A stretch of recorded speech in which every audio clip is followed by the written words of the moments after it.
Bank reconciliation statement. जब भी हम बैंक रिकंसिलेशन स्टेटमेंट बनाते हैं एक पर्टिकुलर डेट पे बनाते हैं। डेट 31 दिसंबर हो सकता है, 31 मार्च हो सकता है, मंथली हो सकता है। Particulars plus and minus. सबसे पहले हमें बैलेंस दिया होगा या तो कैश बुक का या पासबुक का। तो हम एक एग्जांपल कंसीडर कर रहे हैं, हमें बैलेंस दिया हुआ है कैश बुक का। इन केस हमें कैश बुक का बैलेंस दिया हुआ है तो हमें बैलेंस कैलकुलेट करना है किसका, पासबुक का। कैश बुक का बैलेंस हमें दिया हुआ है, जो भी आपको बैलेंस दिया होगा, मैंने आपको बताया बैलेंस कैश बुक का भी हो सकता है और पासबुक का भी दिया हो सकता है। तो मैं एज्यूम कर रहा हूँ कि बैलेंस हमें कैश बुक का दिया हुआ है, जो भी हमें बैलेंस दिया हुआ है कैश बुक का हम मेंशन करेंगे। और हमें कैश बुक का बैलेंस दिया हुआ है तो हमें कैलकुलेट किसका बैलेंस करना है, पासबुक का बैलेंस कैलकुलेट करना है। एक तरीका हमें समझ में आ गया, दूसरा ऑटोमेटिकली क्लियर हो जाएगा। तो क्या क्या रीजंस होते हैं डिफरेंसेस के। पहला reason, cheque issued but not yet presented for payment. Check issued but not yet presented for payment. Cheque हम किसको इशू करते हैं, जिसको हमें पैसे देने हैं या लेने हैं। ऑब्वियसली चेक हम किसको इशू करेंगे, जिसको हमने पैसे क्या करने हैं, देने हैं। चेक तो हमने इशू किया बट जिस डेट पे हम बीआरएस बना रहे हैं उस डेट तक वो चेक जो है वो बैंक में पेमेंट के लिए प्रेजेंट नहीं हुआ। तो फॉर एग्जांपल इस चीज को समझने के लिए हम मान के चल रहे हैं दोनों का बैलेंस दिया हुआ है हमें। और दूसरी चीज हमें ध्यान रखनी है, हमें बैलेंस कैश बुक का दिया हुआ है तो हमें कैश बुक से पासबुक पे आना है। जिस चीज का बैलेंस दिया हुआ है हम उसी में एडजस्टमेंट कर सकते हैं, हमें ऊपर से नीचे आना है। जो चीज मुझे पता ही नहीं है, पासबुक का बैलेंस मुझे पता ही नहीं है, तो पासबुक में एडजस्टमेंट नहीं कर सकता। तो मुझे कैश बुक से पासबुक पे आना है, ऊपर से नीचे आना है, चीज का ध्यान रखना है हमें। तो मैंने मान लिया इस ट्रांजैक्शन से पहले दोनों बुक्स का बैलेंस चल रहा था कितना, 10,000 रुपीज। मैंने चेक इशू किया 1500 रुपीज का। जैसे ही मैंने चेक इशू किया, ऑब्वियस बात है चेक मैं जिसको भी दूंगा वो कोशिश करेगा कि कल की बजाय आज ही उस चेक को बैंक में डाल दे ताकि मेरे अकाउंट में से पैसे निकल के उसके अकाउंट में चले जाएं। तो जैसे ही मैंने चेक इशू किया, मैंने अपनी कैश बुक क्या कर दी, कम कर दी। चेक इशू किया, मैंने अपनी कैश बुक कम कर दी। कैश बुक का बैलेंस रिप्रेजेंट कर रहा है 8500, लेकिन पासबुक का बैलेंस रिप्रेजेंट कर रहा है 10,000, क्योंकि जिस बंदे को मैंने चेक दिया, जिस पर्सन को मैंने चेक दिया, उस पर्सन ने चेक को अपनी पॉकेट में डाल के रखा। तो जब तक वो चेक को बैंक में डालेगा नहीं, मेरा बैंक बैलेंस कम होगा नहीं। तो बैंक में कितना बैलेंस पड़ा हुआ है, 10,000 रुपीज। 8500 से 10,000 पे जाने के लिए 1500 रुपीज हम क्या करेंगे, ऐड करेंगे। Second reason for difference, cheque paid. Cheque pay का मतलब करना होता है डिपॉजिट करना। Cheque deposited into bank but not yet collected. Cheque हम बैंक में कौन से डालेंगे, चेक हम बैंक में कौन से डिपॉजिट करेंगे, जो हमारे पास आए होंगे। चेक जैसे ही मेरे पास आता है तो मैं भी चाहूंगा कि दूसरों की तरह मैं भी उस चेक को क्या करूं, आज ही बैंक में डाल दूं ताकि सेकेंड पार्टी के अकाउंट से पैसे निकल के मेरे अकाउंट में आ जाए। तो इस ट्रांजेक्शन से पहले मान लो इन दोनों बुक्स का बैलेंस दिया हुआ था 10,000 रुपीज। मेरे पास चेक आया 1,000 रुपीज का। जैसे ही चेक आया मैंने अपनी कैश बुक क्या कर दी, बढ़ा दी। कैश बुक का बैलेंस है 11,000, पासबुक का balance but not yet collected, credited और क्लियर्ड, तीनों का मतलब एक ही बात है। जैसे ही मैंने चेक को बैंक में डाला, अपनी कैश बुक, चेक मेरे पास आया, जैसे ही चेक मेरे पास आएगा मैं अपनी कैश बुक क्या कर दूंगा, बढ़ा दूंगा। चेक को मैंने बैंक में तो डाल दिया, लेकिन जिस डेट पे मैं बीआरएस बना रहा हूँ उस डेट तक वो चेक जो है वो कलेक्ट नहीं हुआ, क्रेडिट नहीं हुआ, क्लियर नहीं हुआ, एक ही बात है। तो चेक क्लियर नहीं हुआ तो मेरी पासबुक कितना रिप्रेजेंट कर रही है, 10,000। कैश बुक रिप्रेजेंट कर रही है 11,000। 11,000 से 10,000 पे जाने के लिए 1,000 रुपीज क्या करूंगा, मैं सब्ट्रैक्ट करूंगा। Number 3, bank charges. बैंक जो हमें सर्विसेज प्रोवाइड करता है, बैंक जो हमें सर्विसेज प्रोवाइड करता है उसके बैंक हमसे चार्जेस लेता है। बैंक ने हमसे चार्जेस लिए, बैंक ने हमसे चार्जेस लिए। इस ट्रांजैक्शन से पहले दोनों बुक्स में बैलेंस चल रहा था 10,000।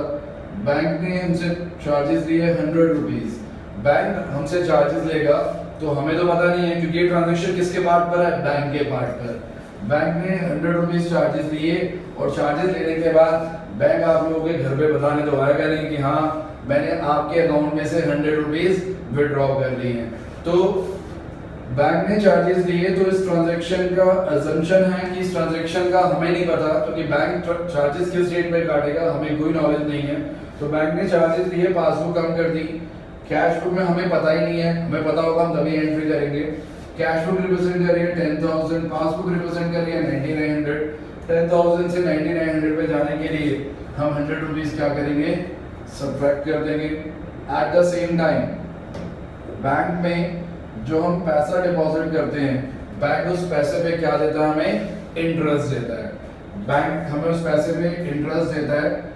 इस ट्रांजैक्शन से पहले दोनों बुक्स में मान लो बैलेंस चल रहा था 10,000 रुपीज, बैंक ने हमें इंटरेस्ट दिया 500 रुपये, तो पासबुक क्या करेगा, बैंक बढ़ा देगा।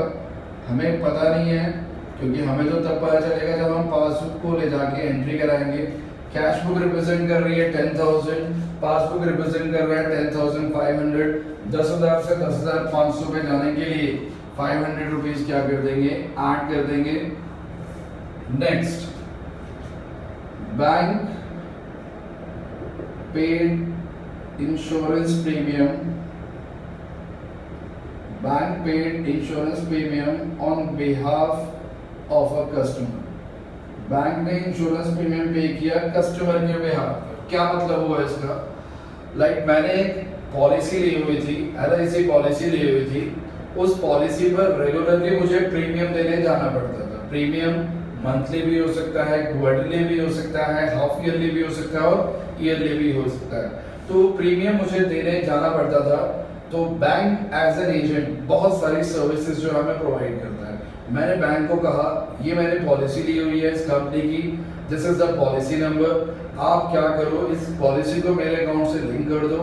और बैंक ने क्या किया, पॉलिसी को मेरे अकाउंट से लिंक कर दिया। बैंक ने मेरे बिहाफ पर मेरा इंश्योरेंस प्रीमियम मेरे अकाउंट में से निकाल के कंपनी को पे कर दिया। अब कंपनी को इंश्योरेंस प्रीमियम पे किया। इस ट्रांजैक्शन से पहले दोनों बुक्स का बैलेंस चल रहा था मान लो 10,000 रुपीज।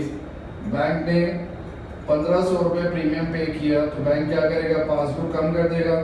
मुझे पता नहीं है, क्योंकि मुझे पैसे लेस करने के बाद बैंक मुझे बताने तो आएगा नहीं कि आपके अकाउंट में से मैंने इतने पैसे जो है वो क्या कर लिए हैं, विड्रॉ कर लिए हैं, पे कर दिए हैं। तो मेरी कैश बुक तो रिप्रेजेंट कर रही है 10,000, पासबुक रिप्रेजेंट कर रही है 8,500। 10,000 से 8,500 पे जाने के लिए 1,500 क्या करेंगे, हम सब्ट्रैक्ट कर देंगे। The next case, direct payment by customer और we can say debtor into bank account.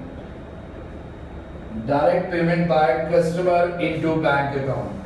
किसी कस्टमर से मैंने पैसे लेने थे, उसको मेरा अकाउंट नंबर पता था, कस्टमर मींस डेटर, उसको मेरा अकाउंट नंबर पता था, उसने डायरेक्टली मेरे अकाउंट में जाके पैसे डिपॉजिट करा दिए और मुझे बताया 2 दिन बाद, 3 दिन बाद, 4 दिन बाद या 1 हफ्ते बाद। इन बिटवीन मैं बैंक रिकंसिलिएशन बना रहा था अपनी। तो इस ट्रांजैक्शन से पहले मान लो दोनों बुक्स में बैलेंस चल रहा था 10,000 रुपीज। कस्टमर ने डायरेक्टली मेरे अकाउंट में 5,000 रुपीज डिपॉजिट करा दिए, तो मेरी पासबुक हो गई 15,000। मुझे पता नहीं है, क्योंकि कस्टमर ने मुझे बताया नहीं, मुझे बताया 1 हफ्ते बाद। इन बिटवीन 31 दिसंबर 2016 फॉल कर गया, मुझे BLS बनानी थी, तो मेरी पासबुक में तो 15,000 शो हो रहे हैं, लेकिन मुझे पता नहीं है इसलिए मेरी कैश बुक में कितना शो हो रहा है, 10,000। 10,000 से 15,000 पे जाने के लिए क्या करेंगे, 5,000 रुपीज हम ऐड कर देंगे। And the last one is interest on investment, interest on investment collected by the bank. The language is confusing.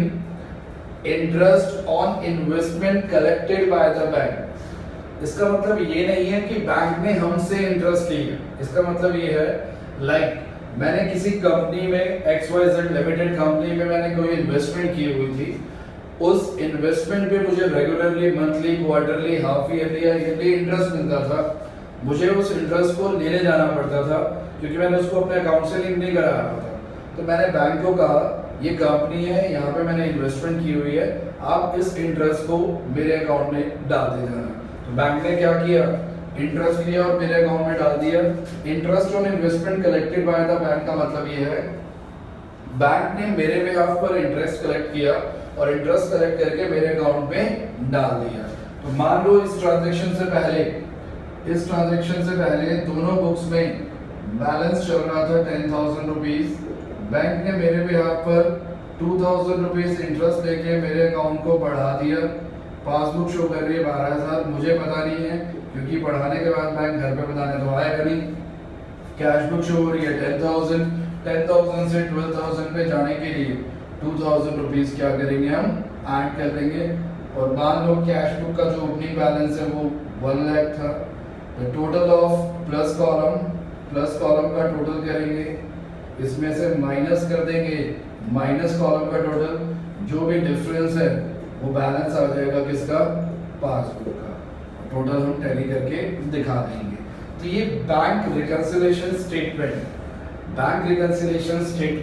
का बेसिक कंसेप्ट था। बैंक रिकंसिलिएशन स्टेटमेंट के बारे में हमें ध्यान रखना है कि स्कूल्स के अंदर या कई ट्यूशन टीचर्स की टेंडेंसी है बहुत हाइप कर देते हैं इस चैप्टर को, कंफ्यूजन क्रिएट कर देते हैं इस चैप्टर में। एज सच कोई कंफ्यूजन नहीं है, बहुत इजी चैप्टर है ये, इसको हम इजीली कवर अप कर सकते हैं।